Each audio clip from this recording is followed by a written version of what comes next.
चुनाव समस्तीपुर का और फंस गई है बिहार सरकार। एक तरफ अशोक चौधरी की बेटी शांभवी है और तो दूसरी तरफ महेश्वर हजारी के बेटे सन्नी हजारी हैं। और नीतीश कुमार के धमकी के बाद क्या होगा समस्तीपुर का हाल। और प्रिंस राज जो अब तक चुप है, खामोश है, टिकट कटने के बाद क्या वो अंदर भीतरघात में कोई बड़ा खेल कर देंगे। आज बात समस्तीपुर की, सुनिए पहले नीतीश कुमार के इस बयान को, फिर मैं बताता हूं समस्तीपुर में कौन आगे, किसको, कौन किसके पक्ष में, किसको बढ़त, कौन हार रहा। कोई बाएं दाएं हम लोगों के उम्मीदवार के खिलाफ यहाँ पर गड़बड़ कोई कर रहा है तो चुनाव के बाद उससे हम मुक्ति ले लेंगे।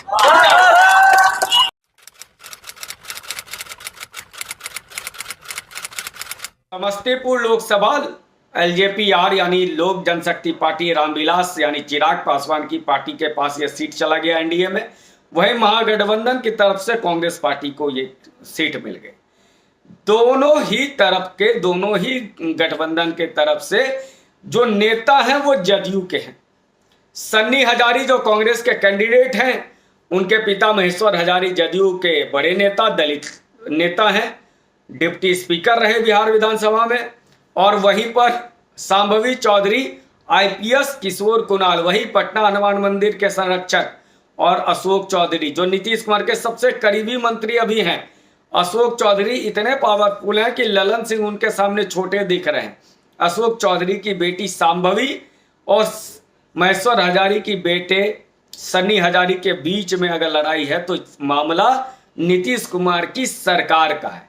क्योंकि नीतीश कुमार समस्तीपुर में अभी कुछ दिनों पहले पहुंचे और उन्होंने कहा कि जो भी इधर उधर कर रहा है इस चुनाव में, चुनाव के बाद हम उससे मुक्ति पालेंगे। मतलब मुक्ति पालेंगे यानी जदयू से उनकी छुट्टी हो जाएगी। लेकिन क्या महेश्वर हजारी का जदयू से निकल जाने के बाद जदयू को कोई बड़ा नुकसान होगा? क्योंकि दलित के एक बड़े नेता महेश्वर हजारी हैं। हालांकि ज्यादा प्रभाव उनका नहीं है, लेकिन पुराने नेता हैं समस्तीपुर के क्षेत्र में। और चूंकि वो कल्याणपुर सुरक्षित विधानसभा क्षेत्र जो समस्तीपुर की है, वहां के विधायक हैं, मंत्री हैं, तो ऐसे में क्या बड़ा जदयू या नीतीश कुमार कोई बड़ा एक्शन लेंगे। और हमें ये नहीं भूलना चाहिए कि चिराग पासवान ने जदयू के बीच में 2020 के विधानसभा चुनाव में जो तल्खी थी, उस तल्खी को मिटाने के लिए ही चिराग पासवान ने एक तीर से दो निशान किया था। एक तरफ उनकी पार्टी को तोड़ने वाले प्रिंस राज को उनका टिकट काटा था, वहीं दूसरी तरफ यहां से जदयू के ही अशोक चौधरी जो नीतीश कुमार के सबसे करीबी हैं, उनकी बेटी को टिकट देकर के नीतीश कुमार के साथ जो संबंध खराब हुए थे उसको जोड़ने का प्रयास किया चिराग पासवान ने। लेकिन इस सच्चाई तो यह भी है कि चिराग पासवान की पार्टी जब टूटी और एलजेपी दो हिस्सों में बटा, जो चिराग पासवान के पास आया एलजेपी-आर हेलीकॉप्टर छाप, वहीं पर पशुपति पारस जो इनके चाचा हैं, उन्हीं के साथ इनके चचेरे भाई प्रिंस राज चले गए थे और उन्होंने राष्ट्रीय लोक जनशक्ति पार्टी बना ली। राष्ट्रीय लोक जनशक्ति पार्टी पशुपति पारस है, उनके भाई जो रामचंद्र पासवान जो 2019 में समस्तीपुर से सांसद रहे, मृत्यु के बाद उनके बेटे प्रिंस राज सांसद बने, वो उनके साथ है। चिराग पासवान ने उनका टिकट तो काट दिया, लेकिन वो सांसद रहे हैं, नेता रहे हैं, यंग हैं, उनके भी तो 4 लोग समस्तीपुर में होंगे, वो क्या खेला करेंगे।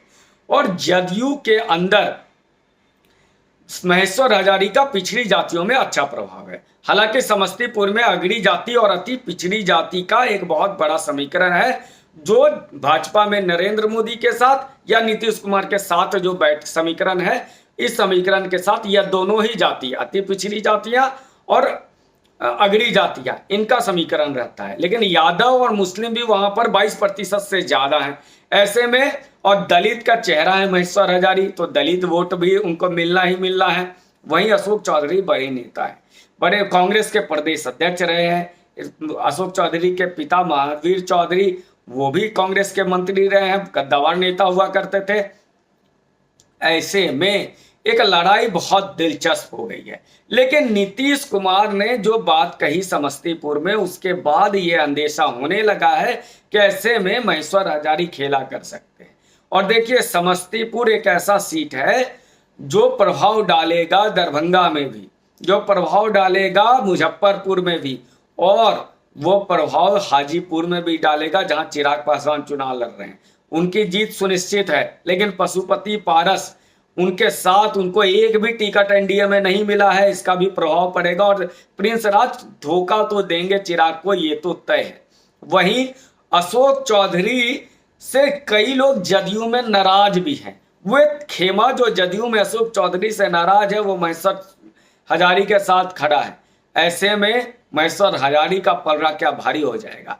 लेकिन जो मैंने सर्वे किया है, समस्तीपुर सीट में सांभवी चौधरी दिल्ली विश्वविद्यालय से पढ़ी हुई है, लेडीज राम कॉलेज से पढ़ी हुई है, दिल्ली स्कूल ऑफ इकोनॉमिक्स बहुत बड़ी संस्था है, वहां से पढ़ी है, पीएचडी है। एक और सबसे बड़ी बात, आईपीएस आचार्य किशोर कुणाल की बहू है। इस सब का फायदा मिल रहा है। सांभवी चौधरी के समर्थन में पढ़ी लिखी युवा का प्रतिनिधित्व करते हैं। वहीं सन्नी हजारी कांग्रेस से हैं, कांग्रेस का बिहार में वजूद नहीं है, कार्यकर्ता नहीं है वहां पर, तो कांग्रेस की स्थिति वैसे भी बुरी है। महागठबंधन की तरफ से तेजस्वी यादव ज्यादा बैटिंग करेंगे नहीं, क्योंकि उन्होंने भी कांग्रेस को मजबूत वहां नहीं करने देना चाहते हैं।